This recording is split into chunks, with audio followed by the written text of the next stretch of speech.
Handover से पहले जर्जर हुआ 2 करोड़ का पंचायत सरकार भवन, 2 करोड़ रुपए हुए स्वाहा।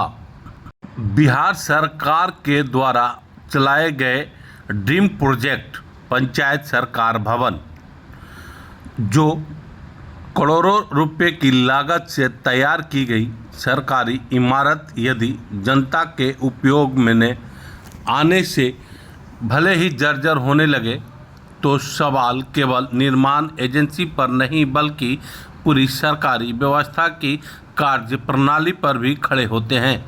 ऐसा ही ताज़ा मामला गया जिले के मानपुर प्रखंड के ननौक पंचायत में करीब 2 करोड़ रुपए की लागत से निर्मित पंचायत सरकार भवन का मामला इसी तरह की गंभीर चिंताओं का जन्म दे रहा है। जानकारी के मुताबिक वर्ष 2018-2019 में भवन का निर्माण कार्य शुरू हुआ था और लगभग 1 से 1.5 वर्ष में इसे पूरा भी कर लिया गया। हालांकि निर्माण पूरा होने के कई वर्ष बाद भी भवन का विधिवत हैंडओवर नहीं हो सका।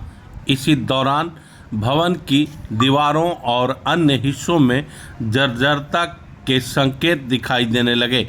ऐसे में करोड़ों रुपए की सरकारी संपत्ति बिना उपयोग के ही बदहाल होती जा रही है, जबकि संपत्ति विभाग अब तक मौन है। स्थानीय लोगों का आरोप है कि निर्माण कार्य की गुणवत्ता शुरू से ही संदेह के घेरे में रही। पंचायत के एक व्यक्ति ने आरटीआई के तहत निर्माण से जुड़े दस्तावेज और गुणवत्ता संबंधी जानकारी मांगी थी। इसके बाद मामला आगे नहीं बढ़ सका और ग्रामीणों का आरोप है कि संवेदक ने भी निर्माण कार्य को लेकर उदासीनता रुख अपना लिया। निर्धारित मानकों के अनुरूप नहीं हुआ निर्माण कार्य। अब कई अहम सवाल उठ रहे हैं। यदि निर्माण कार्य निर्धारित मानकों के अनुरूप हुआ था तो भवन का हैंडओवर वर्षों तक लंबित क्यों रहा? यदि गुणवत्ता में कमी थी तो संबंधित अधिकारियों ने निरीक्षण, भुगतान और जवाबदेही तय करने के लिए क्या कार्रवाई की? सबसे बड़ा प्रश्न उन अभियंताओं, विभागीय अधिकारियों और प्रशासनिक तंत्र की भूमिका पर भी है जिन पर इस परियोजना का निगरानी की जिम्मेदारी थी। वर्षों तक भवन का हैंडओवर नहीं हुआ, संरचना खराब होने लगी, लेकिन किसी स्तर पर जवाब तय नहीं की गई।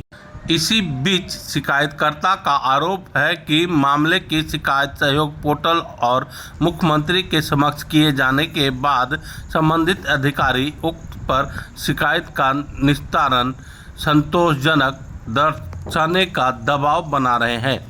वहीं सूत्रों के अनुसार जिला पंचायती राज विभाग में भी शिकायतकर्ता को बुलाया जा रहा है। इन आरोपों की स्वतंत्र पुष्टि नहीं हो सकी है।